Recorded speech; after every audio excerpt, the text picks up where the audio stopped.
Welcome to the Bodcast, episode 9. And today we're going to be talking all about the thyroid, which is definitely one of my favorite topics. The clear podcast. No. Well, mainly just because women are more likely, 5 to 8 times more likely to have a thyroid disorder than men. And so I think it's something, that it's important that you as a client is aware of, but also like if you're a male coach to be aware of, because it really can impact women a lot. And that's because we just have a whole lot more hormones going on. And like, as we'll get into it, like you can't really look at the thyroid on its own. Like all our systems are connected, as we'll get into. So yeah, hope you enjoy this episode.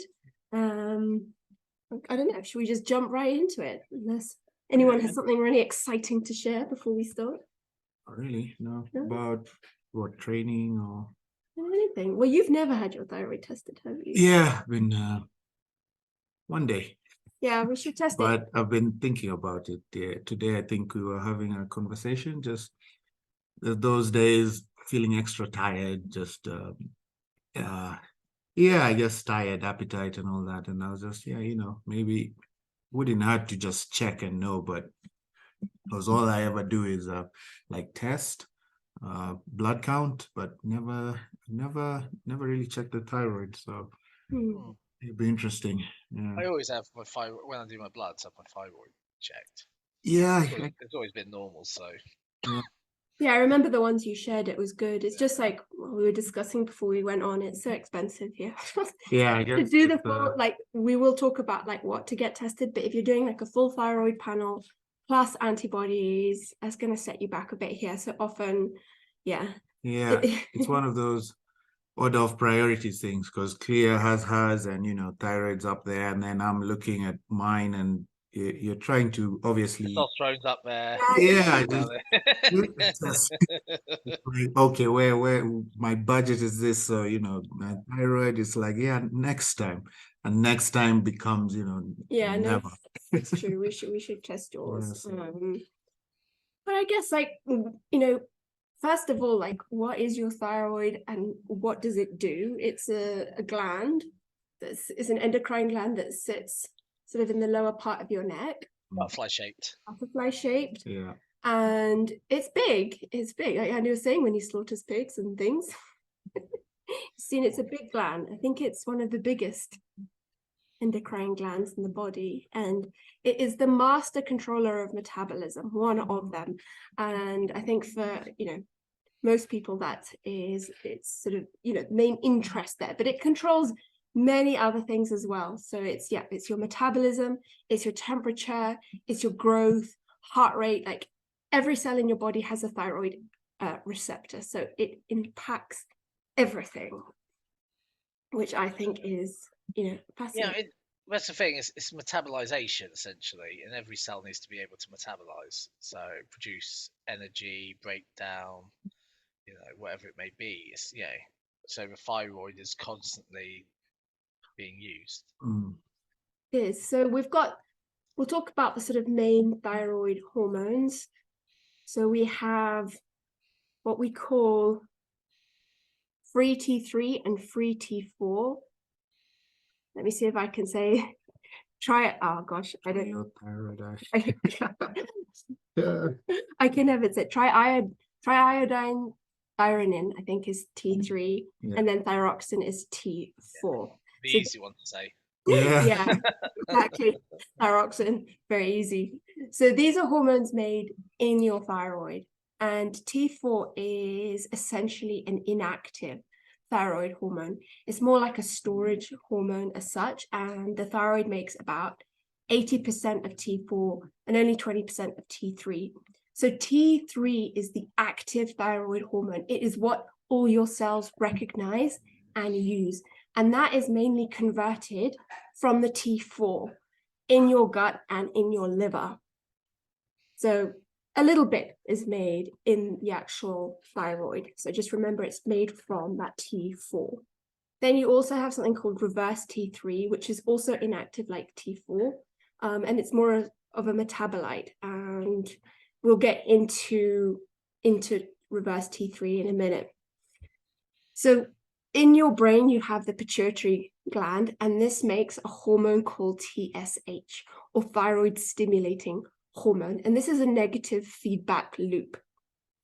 So if your body senses you do not have enough of the thyroid hormones, it's going to tell your pituitary gland to produce more TSH to in turn stimulate the thyroid to produce more hormones. Once the hormone, the T4 and T3 levels are up or normal, then that feedback loop goes back and TSH levels drop. So that's essentially how it works. So that is your hypothalamic pituitary thyroid axis. So you have, well, you might have seen, if you do blood work, you can get like total T4, total T3, free T3, and free T4. So you generally want to test for free T3 and free T4, as this is what is unbound and free and what your body can use. And you can see that with, you know, other hormones that we've talked about, testosterone before. Yeah. You generally want to test the free because that is what your body can actually use. So that's, yeah, those are the main hormones of the thyroid and kind of how it works in that negative feedback loop there. Interesting. Yeah, well, our body is full of these loops and axes, and as I was saying earlier, that, you know, you can't just look at the thyroid on its own because so much impacts it and is impacted by it, such as the sex hormones, your gut health, your liver health, you know, things like that. Stress is a major one as well. And when you're thinking of women, we have so many more of the sex hormones that are gonna impact the thyroid. And just as an example, like estrogen is actually like an antagonist to the thyroid. It suppresses it, whereas progesterone, which is the dominant hormone in your luteal phase, actually, you know, supports it. And that's why your metabolic rate increases in the luteal phase of your cycle by up to, you know, a couple of 100 calories, which is really interesting. So throughout your cycle, you already have this interplay of your sex hormones with the thyroid. Now, if you think you've got a sex hormone imbalance, you know, that is going to majorly impact the thyroid. And it's often, you don't know if it's a case of the chicken or the egg, like what has caused what. So that's, I think, really interesting.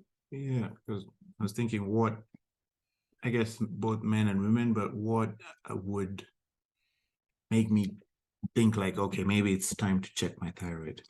Well, yeah, that's a good question. So we can look into sort of some of the thyroid disorders and diseases.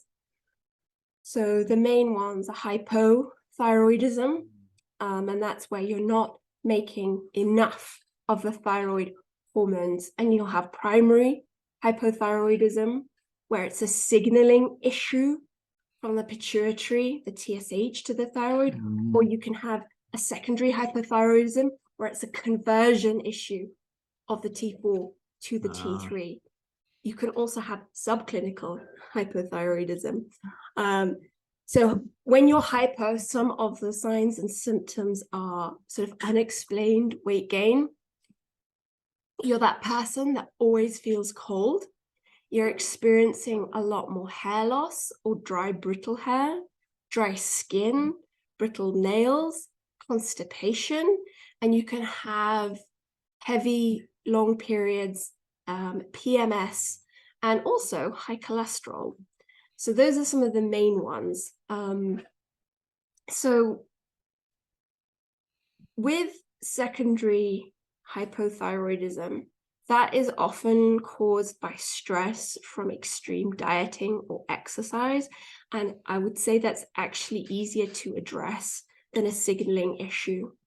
Hyperthyroidism hyperthyroidism is when So before you get into hyper, just between the primary and secondary, yeah, do those look different in terms of symptoms, or is the outcomes much the same?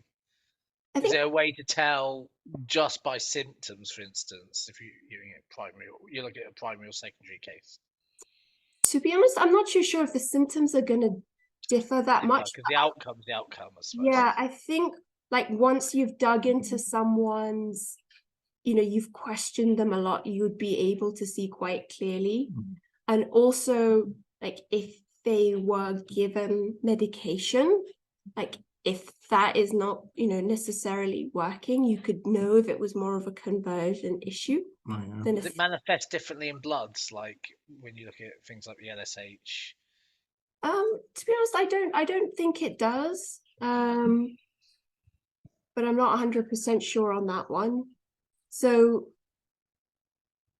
I mean, when you've got these sort of like overt sort of primary hypothyroidism, TSH is going to be pretty high. Yeah. So you could, like, I think with the secondary, it might not show up so much in the blood work. You might be having, it might be more linked to subclinical hypothyroidism, but you still have the symptoms. Yeah, and I was thinking that as my initial thought when you mentioned it, being in the pituitary, I'd expect to see elevated TSH levels, which you might not get with a secondary case in the blood work. But obviously not an endocrinologist, so I'm not 100% sure. But that would be my initial thoughts, I think.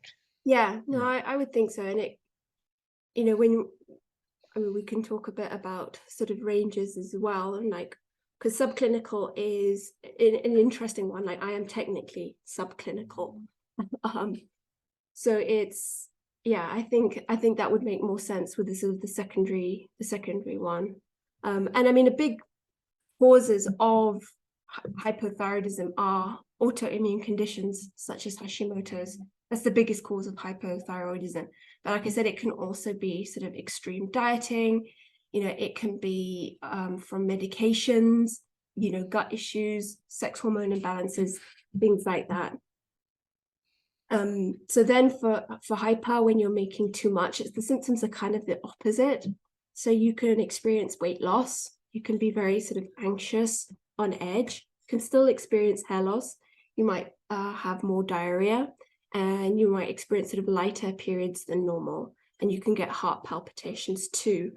I've seen someone with hyperthyroidism, and it's not fun because weight plummeting quite significantly in some cases. So it's I radiation. You have to have it irradiated essentially. Yeah, the treatment to it can be quite severe. I was even thinking, because Leah just mentioned dieting, and I know like a lot of competitors, women, it's like you're dieting, and I guess blood work does help, but when you go hypo, then add external sources of thyroid, and I can only imagine, maybe Claire will get to that, but you give the swing back, like so you go from hypo to hyper. You can see that, well, not really in dieting, but if you have Graves' disease, which is also an autoimmune condition, and that's where the thyrotropin receptors are stimulated and they make too much thyroid hormone. So that's so Hashimoto's and Graves are the autoimmune conditions of that. And even with Hashimoto's, you can swing both ways, because it's essentially your thyroid is being attacked by the and as it attacks it, it can release a lot of the thyroid hormones into the blood, which can make you go hyper, and then you swing to hypo. Then go crash down. And they crash down. So that's crazy. So it's like there could be a thin line between whether it's Graves or Hashimoto. It's no, not really. I mean, like almost like opposites. They're doing a similar thing, but from like different ends of the spectrum. So, and I mean, with autoimmune conditions, you can be genetically predisposed to them, but there's always an environmental factor that will kickstart it. So like I have Hashimoto's, and it can be kickstarted by underlying infections, COVID vaccine, having COVID, gut infections, all these kinds of things. So, like I said, Hashimoto's is one of the leading causes of hypothyroidism. So if you are, getting tested, you need to do, a full thyroid panel. And often doctors will just order TSH, which is the thyroid stimulating hormone, because they'll assume if it's high, you'll be hypo. If it's low, you'll be hyper. As we were just saying, there are these other sort of grayer areas of like subclinical where, your TSH can actually be quite normal, and or it can be slightly elevated, but your free T3 and free T4 are within normal ranges.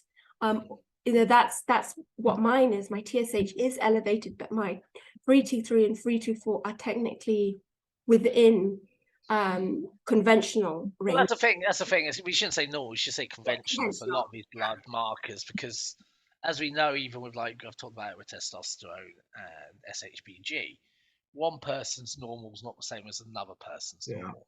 Yeah. And what your body needs. And when we're talking about hormones, we're talking about fine balances. It's not a big thing to have a swing one way or another.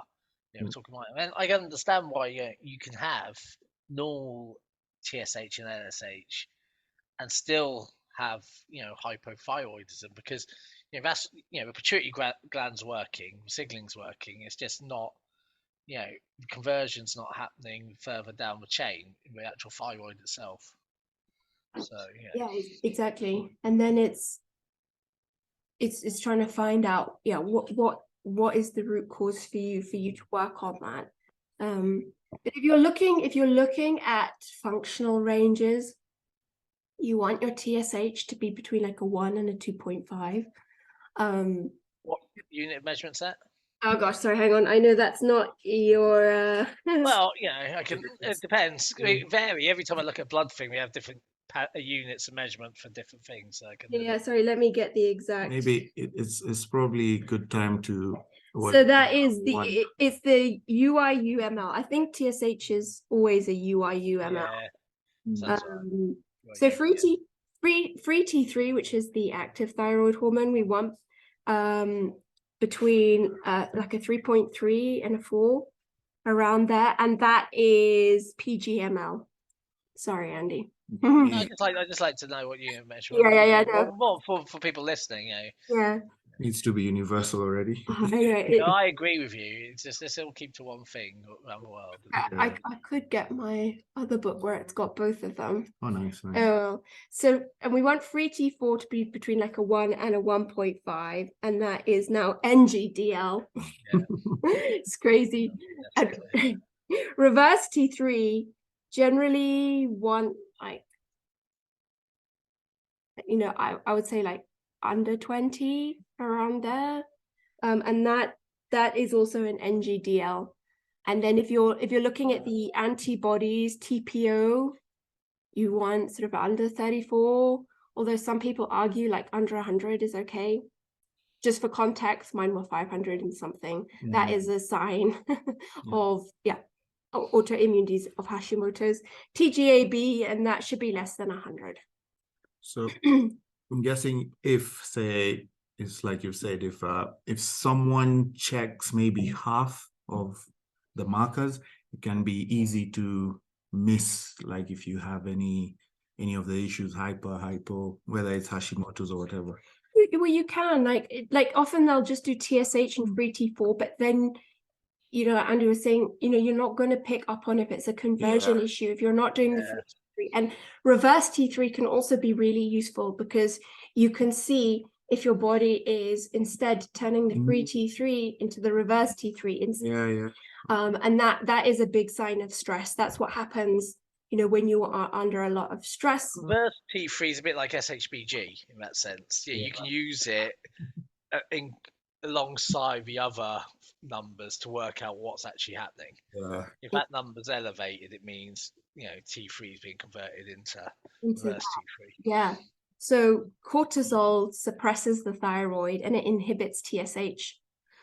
So as cortisol increases, it inhibits an enzyme of the 5-deiodinase enzyme, which is what converts, the T4 into T3.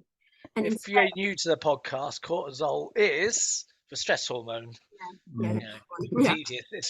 it's way more important than that, but it is, primarily known as a stress hormone. It does help, with inflammation and such like. But Yeah, so if you've got high cortisol, you're going to have, a suppressed thyroid, and more of that is going to be going into that reverse T3. And then like if someone was trying to help you, you'd be figuring out, okay, where is all this stress coming from? Are you overtraining? Are you not sleeping enough? Are you, work, is it, emotional stress, physical stress, or mix of everything, because that's half the world we live in nowadays. And then, when you're in a dieting phase, like metabolic adaptation is going to happen whatever you do. And part of that is the downregulation of your thyroid. And in conjunction with that is leptin, which I don't think we've talked about much, which is... Mention it in the dieting, leptin and ghrelin levels, but not in great detail. Because leptin is a very interesting hormone in the fat cells. And it's like a thermostat. It kind of detects, your energy availability. So in a fat loss phase, that's going to go down. So it's going to, kick off that process of down regulating your metabolism.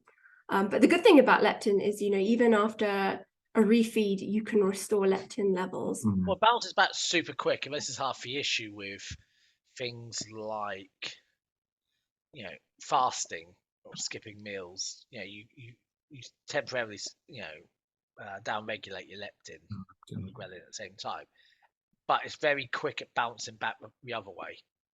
It's very good. It can very quickly, as soon as you eat, be really high, and so when you start skipping meals again, then you get really hungry, and it coincides with ghrelin that way. But anyway, so I mean, again, like everything is connected. So if you are chronically dieting with no plan, no end in sight, you are seriously down regulating your hormone and your thyroids, and that can lead to hypothyroidism, probably the secondary one. And if it's extreme, it could be, you could go into, I guess, the primary. And well, that's the thing, I suppose. It's what you were saying earlier. Secondary, you can manage it a lot better. You can reverse it purely by working out what your stresses are, and then working towards recovering your cortisol levels essentially to normal range, and then having everything else then swing back around, because the body is pretty good at going into some sort of homeostasis with the right conditions. So but what you don't want is to be there for long periods, so it becomes this primary issue. Exactly. And I mean, that's why carbohydrates are really important. You need carbohydrates to support your metabolism. So, chronic low carb dieting, you're not doing your thyroid any favors as well, because again, that is linked to leptin.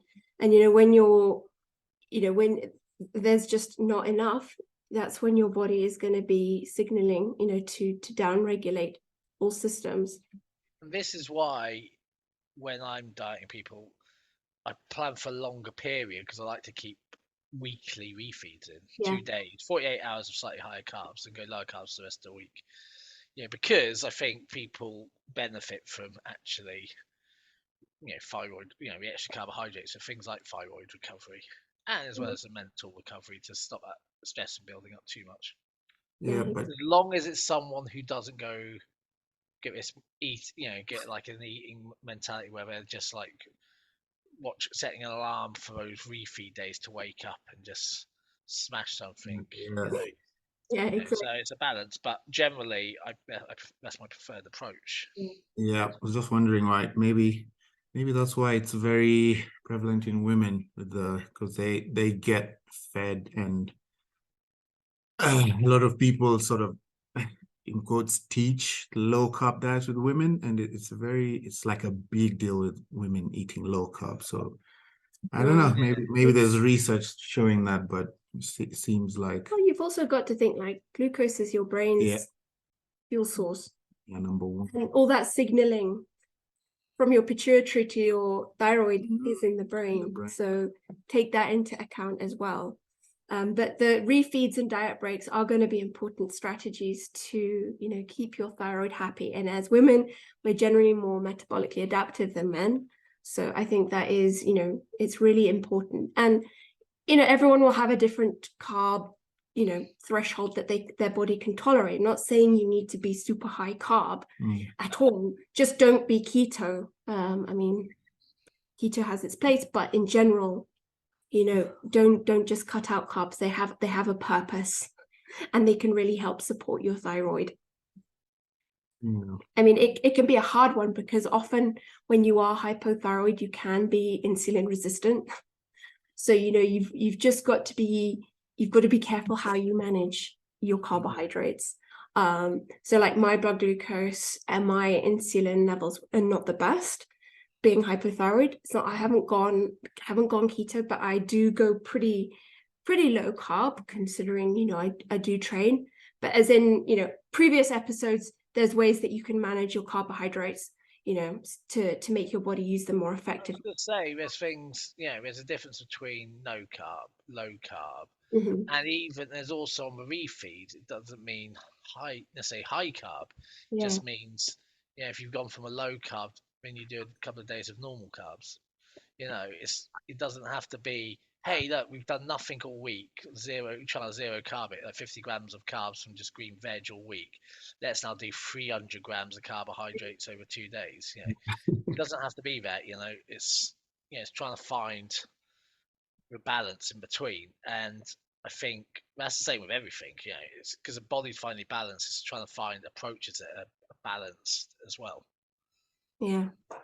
So looking a little bit more into, you know, how the sex hormones can affect thyroid and vice versa. So, you know, if you have estrogen dominance, that can increase something called thyroid binding globulin, which binds the thyroid hormones, pretty much making them inactive. Yeah. Or converting them to reverse T3. So then that kind of leads into a vicious circle of when you are hypothyroid, now you have lower SHBG, the sex hormone binding globulin, which means now you have, you know, more free estrogen. Yeah. So it's kind of a vicious cycle there. So, you know, trying to, so often like estrogen dominance can drive hypothyroidism, even Hashimoto's. Estrogen dominant hypothyroidism. Sorry, Andy, you broke up a bit there. God.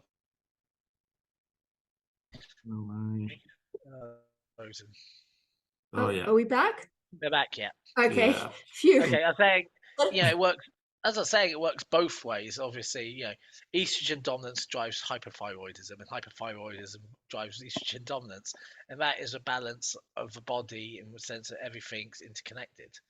One thing out of whack affects the other things. One hormone somewhere not in check will cause a knock-on effect everywhere else.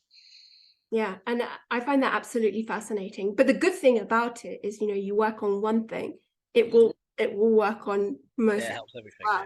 And it's kind of the same with like the gut, because remember a lot of, well, it's not too much in the gut. A lot is done in the liver. But, you know, if you have poor gut health, you're going to have poor conversion rates. So that can, you know, lead to hypothyroidism. And then in turn, hypothyroidism can slow down the motility of the gut, you know, which then can lead to estrogen dominance, because if, you know, you're constipated and, you know, you're not having bowel movements every day, you're not excreting some of the estrogen metabolites, you know, in your poo, and they can actually be reactivated. So again, everything is linked there, and sometimes you can't tell what came first. But again, like for most things, like gut health is sort of a really good place to start. And yes, the same with your liver health, because that is where a lot of the conversions do happen of your inactive T4 to the active T3. And in this day and age, our liver can really be burdened from all sorts of things, from, you know, medications, from endocrine disruptors, you know, beauty products, household products, plastics, just the environment we live in, just pollution in general, it really can overburden the liver, as can alcohol. Yeah. So that's a big one. And so again, everything is connected there. Your sex hormones, your gut health, your liver health, your stress levels. And the key thing is, as with any hormonal imbalance, is really trying to find what is your root cause, because all these imbalances, they're symptoms of what's going on inside. So that's where it's useful to get your blood work done first of all, so you can see, because autoimmune conditions can be a bit tricky to diagnose, because sometimes the antibodies can be normal, but generally they are elevated, and you can tell that if you go to like your GP, such as mine told me, just watch and wait, which is the worst advice ever, because there's so much you can do, even with subclinical hypothyroidism. Like someone just described it as like hypothyroidism light. You can still be suffering, but your doctor might be like, but you're within those conventional ranges, off you go. But there is so much you can do, as we always say, through your lifestyle, your nutrition, even your training, and then targeted supplementation, and especially for thyroid. So you really want to manage your training, because that is a big stress on your body. So I've even reduced my training to 3 times a week when I've felt bad, and that's that can really help. And just not, as always, doing a ton of junk volume. You can still train intensely, but just make sure your recovery is absolutely key. Like, leave the HIIT cardio for now, just leave it. You can still do cardio, like some zone 2 is good, but the priority is just making sure you can recover. And it might not be at the time for you to be pushing any extreme goals. Definitely not dieting. Although saying that, sometimes, if it is estrogen dominance, losing weight can be helpful. So, because if you have extra body fat, that can produce more estrogen. But that's where it's useful to work with someone who knows what they're doing, who can help you through that. But generally, a dieting phase is not going to be the thing for you, sadly, if that's what you want. So yeah, really managing your training. Nutrition is, again, not being in a deficit. And depending on, your insulin and your blood glucose, you might have to manage your carbohydrates. And then there's certain sort of nutrients that the thyroid thrives on, such as selenium, the B vitamins, iron, vitamin E, trying to make sure that you are covering all those from your food, which can sometimes be difficult. But again, that's where, work with someone to help you supplement with that. Don't just go taking things because you might not need those particular ones. Like, if you are, I think we touched on this before, like a vegetarian, you might be, low in your iron, your vitamin A, your B vitamins, and that can actually drive hypothyroidism too, being plant-based, if you're not getting enough of those. So yeah, I'm not going to name supplements here, because I think you should work with someone to know what to use for you. But in general, just working on your nutrient dense diet. You really want to, like with any kind of thyroid, especially like hypothyroid or autoimmune, you want to work on your gut health, you want to work on your adrenals, and you want to work on your liver. Like, those are the ultimate foundations to addressing those issues.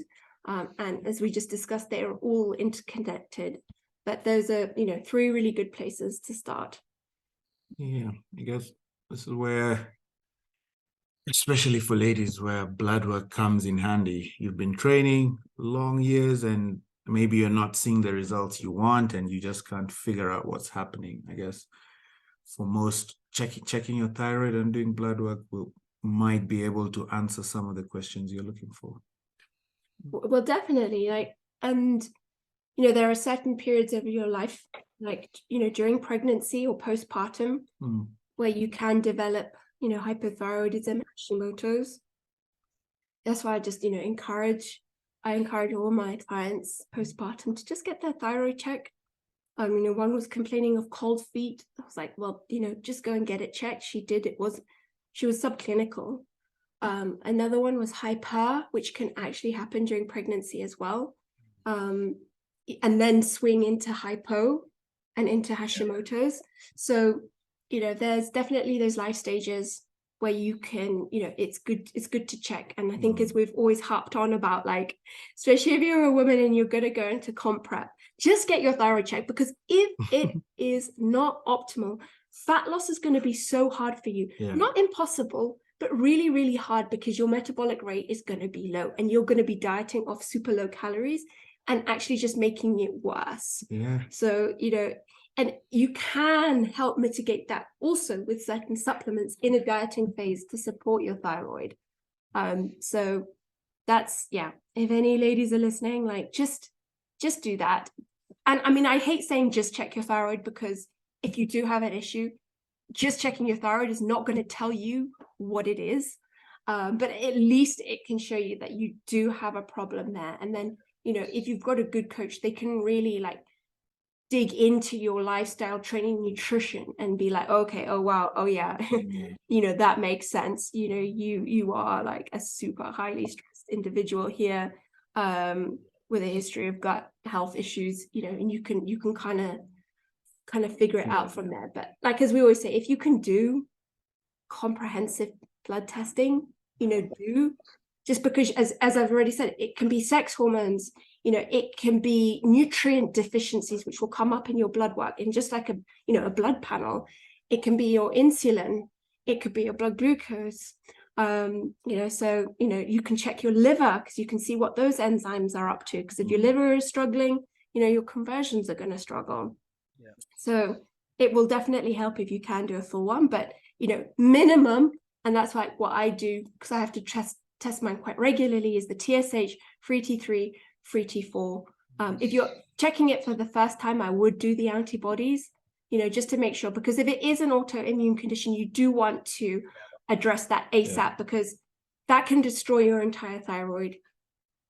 That's what it does. You can put the autoimmune conditions into remission. You're never cured, but you can put them into remission, either through your medication, lifestyle training, diet, and targeted supplementation.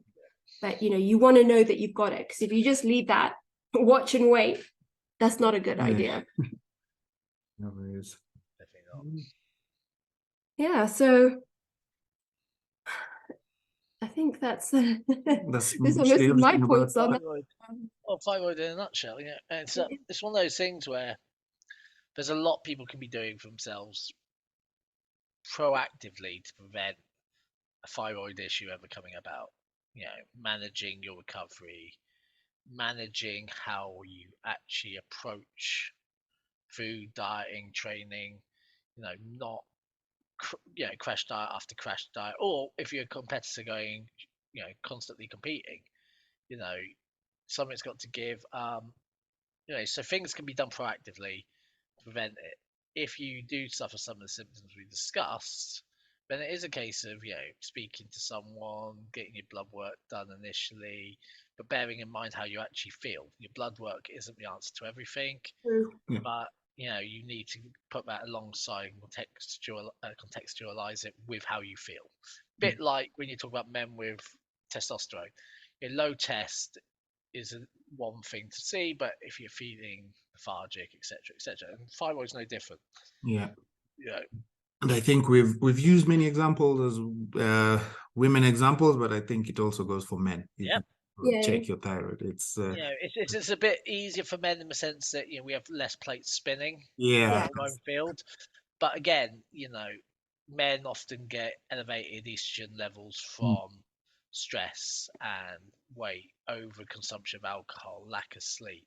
This weight gain, this then estrogen will high estrogen then will cause downregulation of thyroid. And that's the same with men and everything else. And so it is seen, especially as men get older, the testosterone levels start dropping off And then you know, lifestyle, like you the say. lifestyle, exactly, on top of that. So, for men, especially men approaching, 40, beyond 50, Yeah. beyond, there is a real, issue with increasing estrogen levels, and then matching it to your lifestyle.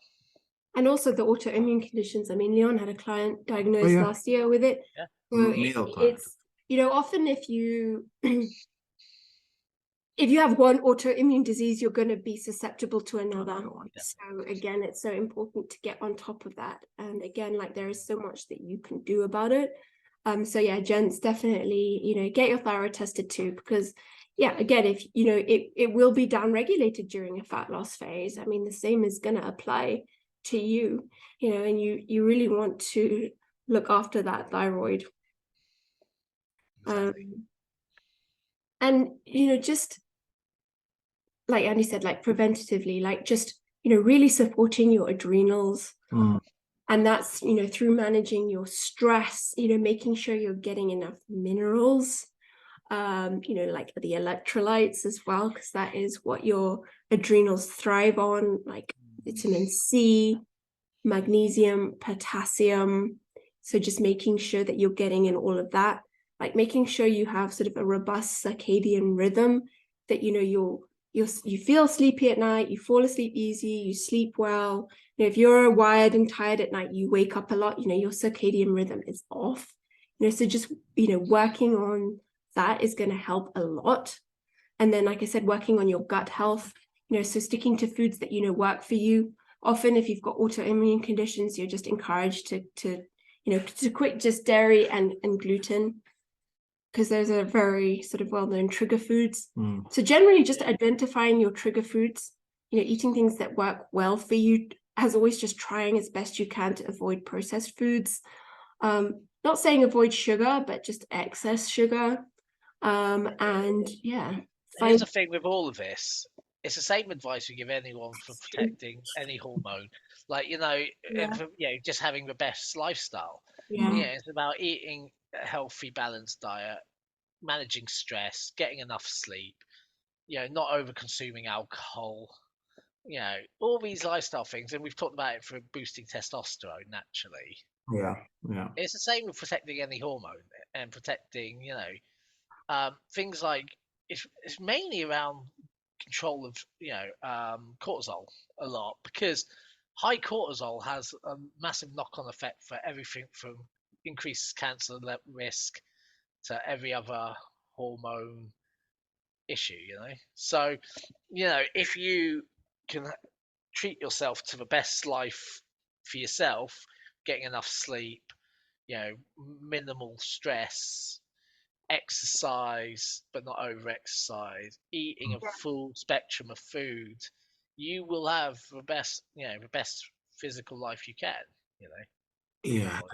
I hope maybe by now people understand, because we've been recording the podcast for long, and hormones are like they're your boss. They're the center of everything. We've talked about them so much, and they control our lives so much. So everything you do outside stress, alcohol, food, it affects them so much. Yeah. It's something people should get from a lot of our podcasts. Like your hormones they're the boss.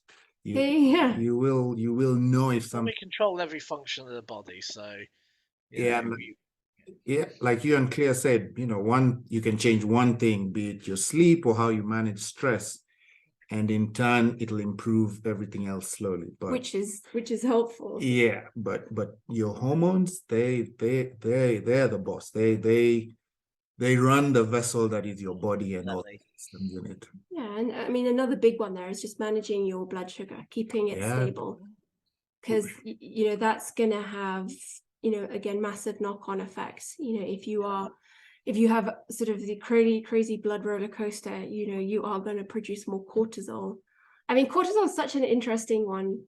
It's got great usage in the body, but too much of it has a lot of negative effects. Too much of it, and then a hormone called pregnenolone which goes into progesterone, is then used to make more cortisol instead of producing the progesterone, which then can lead to estrogen dominance. Exactly. And then also you get another hormone, DHEA. So if you are really stressed, that can be very low, and that's what you need to make testosterone and estrogen. So, literally everything is linked here. But if you're like, oh my gosh, I don't know where to start, like the basics will always prevail. Exactly. It's amazing though. Clea mentioned DHA, but we'll talk about it in another episode. In my experimental days, I did try it, and I think I wasn't doing a prep. It was just experimenting, and yeah, I felt like, like it felt good, like just being in a nice mood, and sessions were banging and everything. So yeah. But you've got to be careful taking DHEA Oh, yeah, because I you don't know if it's going to convert into estrogen or testosterone. Yeah. So you've got to be careful with But that. it's one of those things where you almost need to have your lifestyle in check Yeah. before you take things like that. But Yeah. again, as Claire's saying, if you can get your basics in line, you'll be halfway on your way to getting to where you want. And honestly, like if you don't have the basics, sometimes the medication is not going to work. True. And the supplements won't work. Like truly get those right first. Always do that. And I think just before we go, like you need to be an advocate for yourself. And I've found this both through myself and with my clients, because honestly, doctors will only test TSH. And that is not enough. Doctors will try to do the most minimal thing for their fee in places. In the UK with the NHS, or Canada with a free healthcare service, same thing.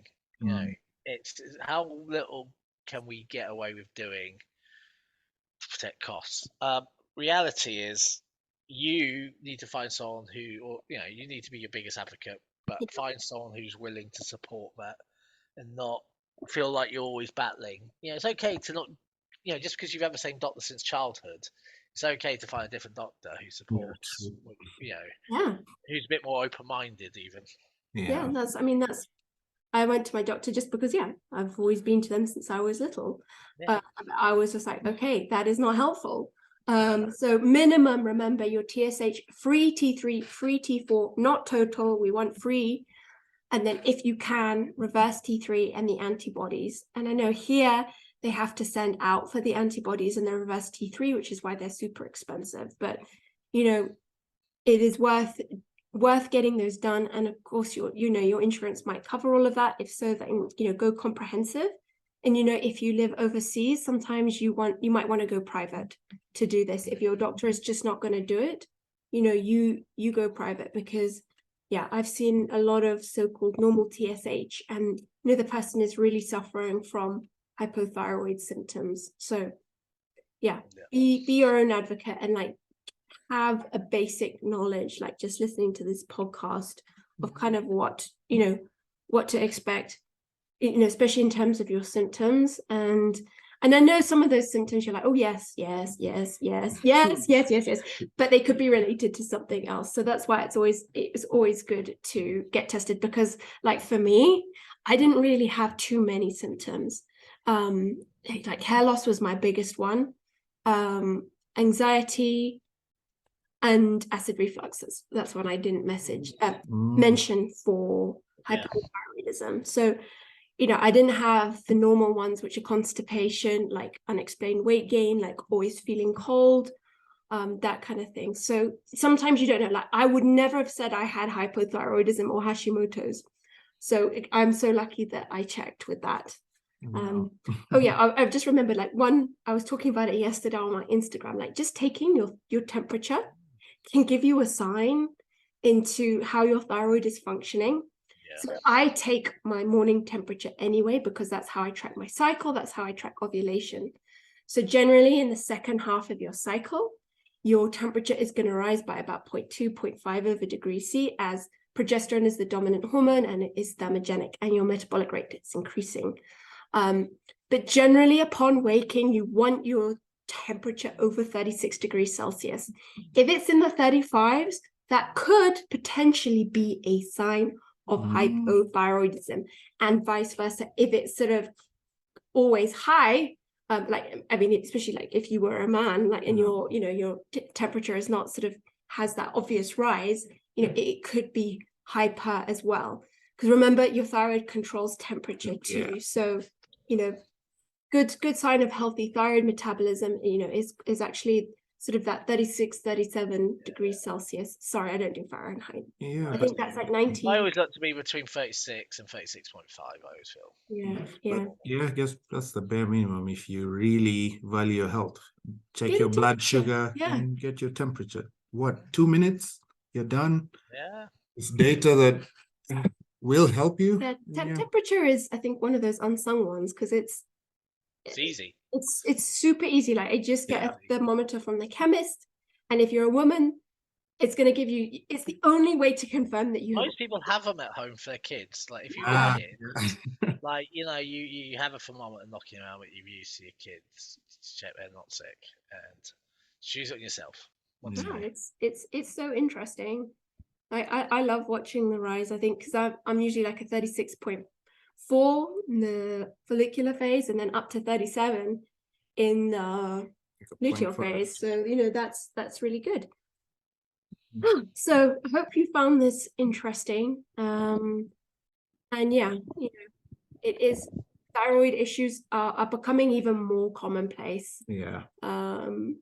And again, like, there's more research coming out, like how COVID and how the COVID vaccine has impacted like autoimmune conditions.